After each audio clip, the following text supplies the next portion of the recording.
Detective.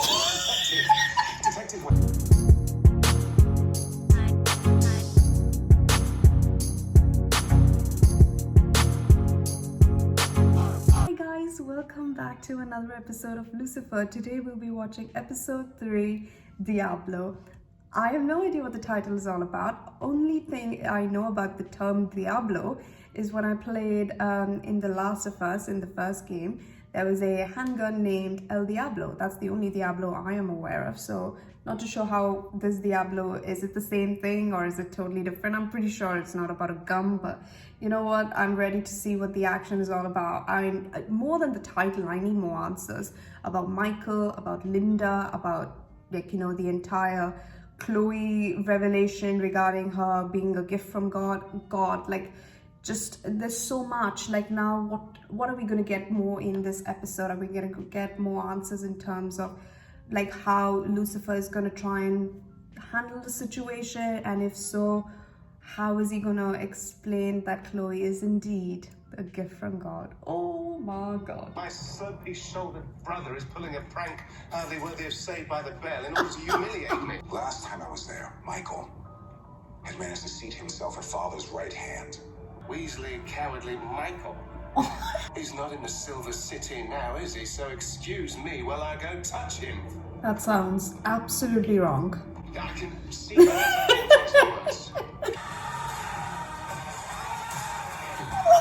Oh, look at that look. Look at the hair. The perfectly arranged pocket square. Did Michael pull this off? I don't think so. What is it you desire? Yes. Use that mojo. Oh, God. Of course, you saw through Michael's charade, my clever detective. Get this, he told me that I was a gift from God. Detective, I realized that whether you were made for me or not, it doesn't matter. Well, it matters to me. Why on earth would I want that? Detective, He's the boss. He's got all these plans, and then bam!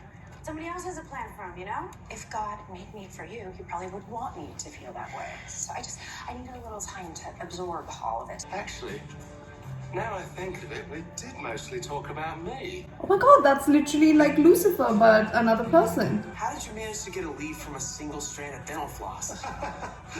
Like I keep telling you, Detective Doofus. You see why I had such a meteoric rise in the biz. Obviously, the man was a tremendous talent. Thank you. Sorry, Diablo. I was just pumping the suspect for leads. Is that Chloe? This is the worst show ever. I mean, does that bother you at all? That you have no say in what your character does or says? Are you kidding? I'm the lead in a hit show. Who do you think yearned to kill Matt? Carrie Bellwood, his number 2. Do they seem familiar to you? Amenadiel, the father of my child. Oh, yes. I'll put what Michael did right and get Amenadiel back before Charlie even notices he's gone, okay? Michael didn't coax any awful soul-poisoning fears out of you. Oh. Me? No, not out of me. Linda, quite lying. Try really listening to what your friends are saying. What, so if I give people the opportunity, they'll tell me what to do? Exactly. Like, bring back my baby's daddy. Yes, thank you. I've got to go. To hell. You know how dispiriting it is to spend days figuring out a clever clue path just for your boss to replace it with a lap dance? Insane writer under intense pressure, holed up in a crime-infested drug deal. Even Diablo could follow that clue path. Yeah, there was a few Oh tough months my out there. God. Times I could have really used more blade.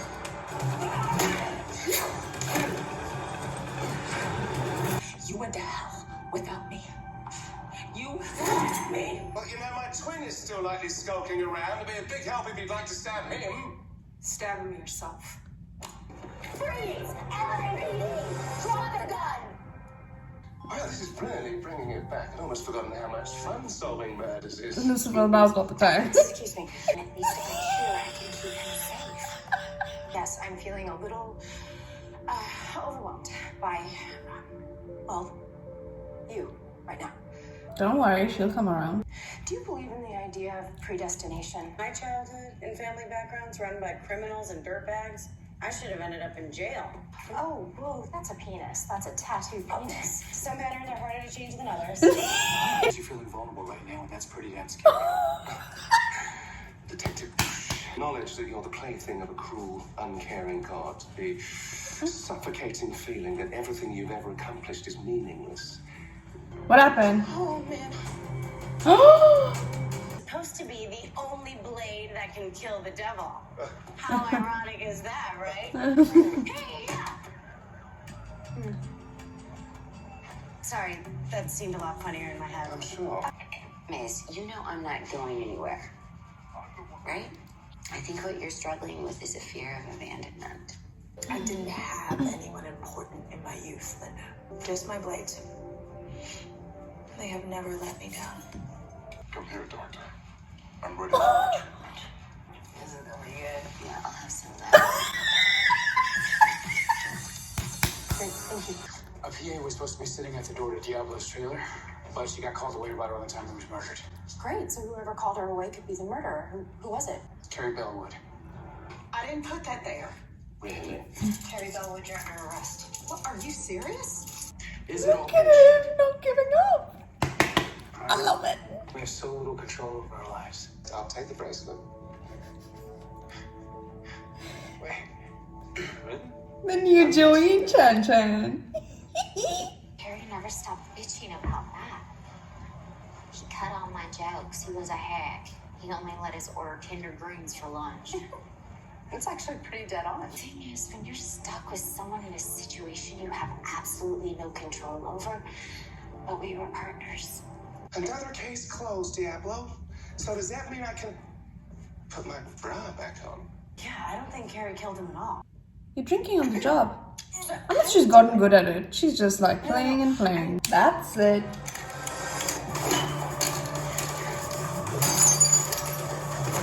Whoa! Psychic! Quite the moves there. I am not spending the next 6 seasons with my main prop as a stripper pole. Wow! Thought that I had found someone who had the answer. Someone who knew how it felt. Someone so powerless. Oh God. You have mentioned a few times now that you are worried about going to hell. Yeah? I mean, you're right. Oh God. And she left me. Why'd you leave me? Man. Oh wow. Brother. It's funny how turning my life upside down actually involved pretending to be me. It worked, didn't it? It's the only trick you ever pulled. You're the one who chose to do it. You still get to keep all the blame yourself. Whoa. Your little sexcapade in a garden, or your vacation here to Earth. You're just Samael. Stop calling me that. All right?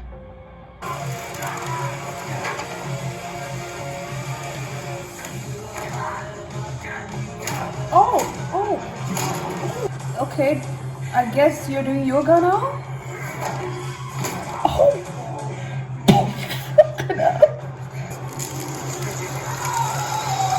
He's been manipulating me since the dawn of time. You deal with celestial craziness all the time. I am just a person, Lucifer, who is already dealing with the fact that I'm in love with the devil. And then I find out that I was made to feel that way. I spent thousands of years in hell imagining our reunion. I just thought it would go differently. Oh dear God. You're not upset with Lucifer? Well, you should be. I'm a liar, and Lucifer always tells the truth, doesn't he?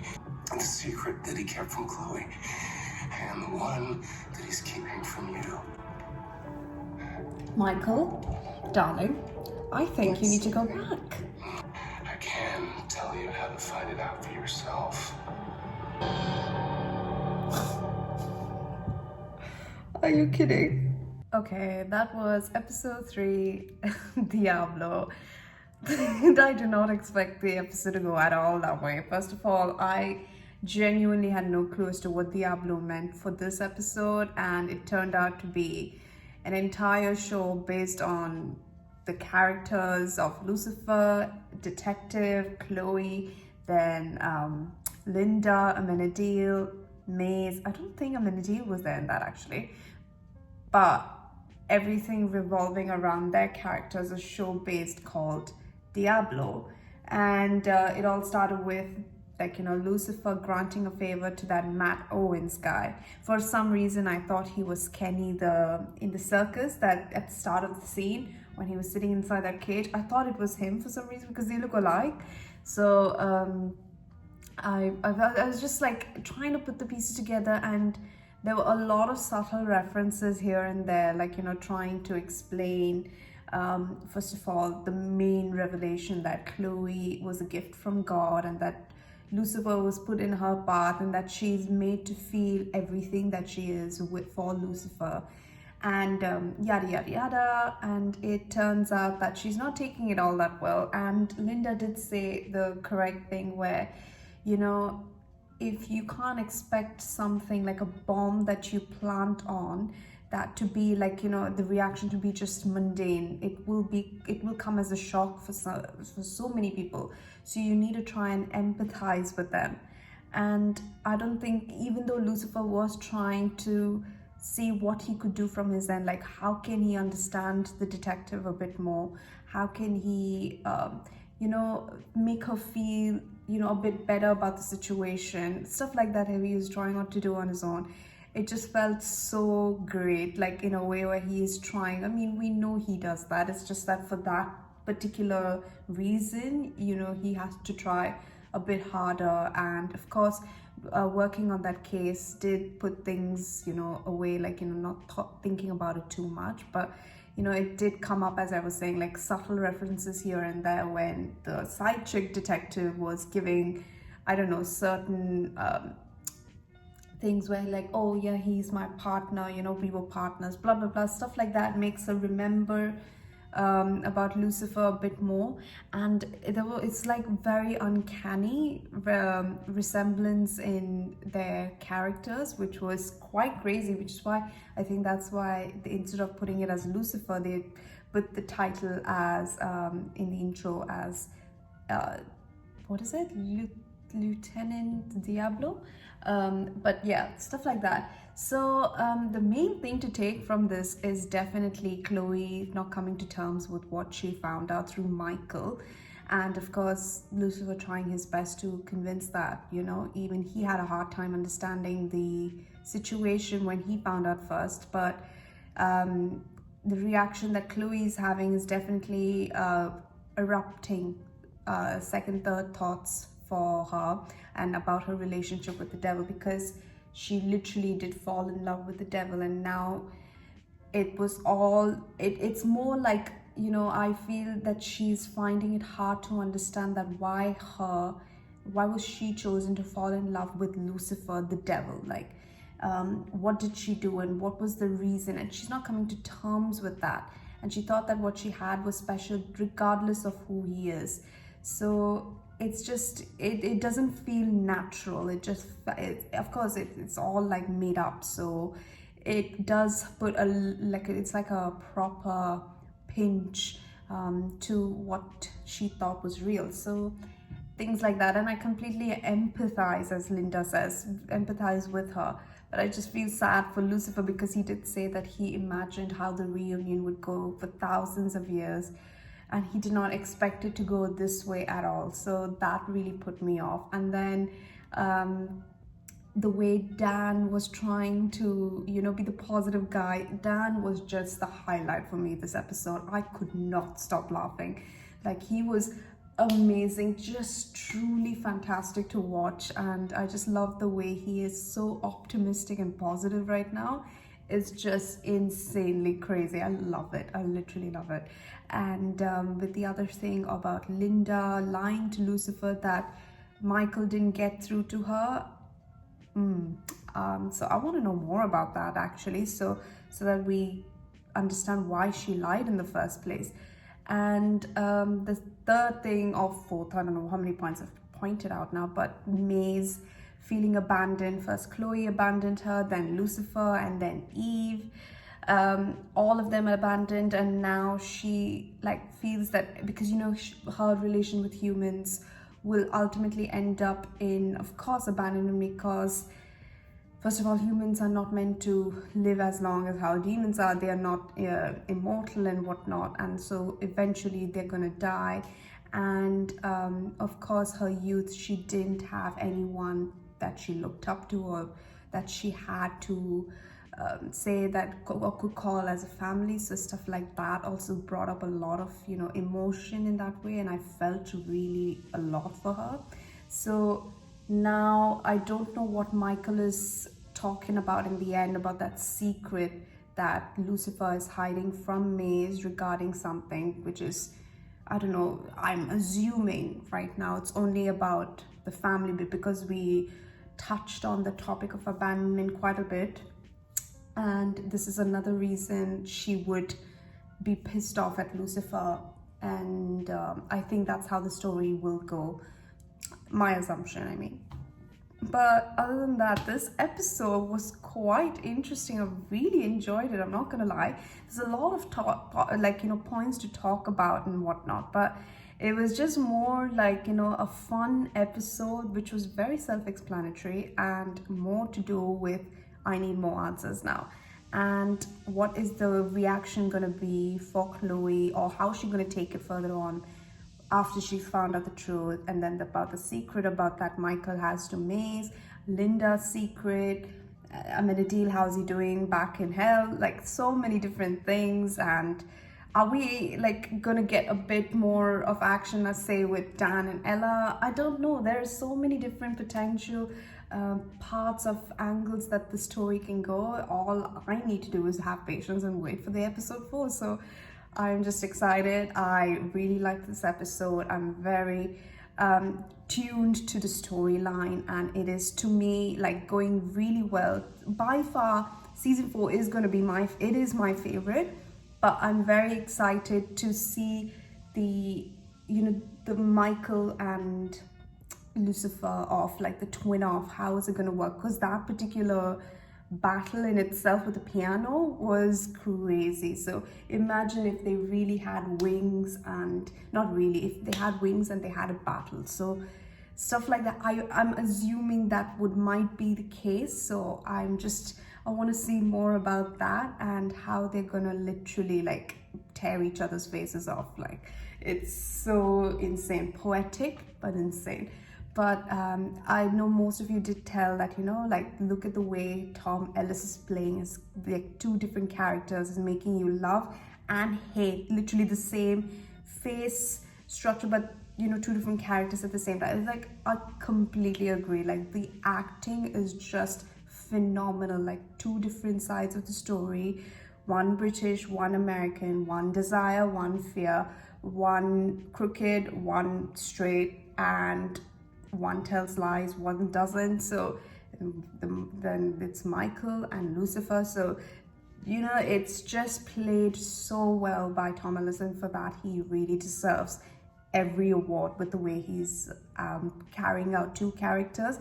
And of course, every single cast in this season is just brilliant. It's just going so well that it's keeping me in tuned, and I want to know more and more about the storyline because of how well they're playing the characters. So for that, applause to them. But other than that, thank you so much for watching. I hope you guys enjoyed today's episode. Please don't forget to subscribe to the channel if you haven't, and please don't forget to give this video a like, and all your positive comments, keep it coming through. I really do appreciate every single one of them. Thank you so much to all my patrons. I really do appreciate your support as well.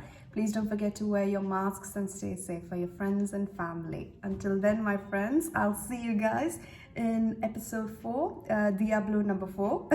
And God, I don't know what the storyline is gonna be, but hoping we get more answers. Till then, guys, bye.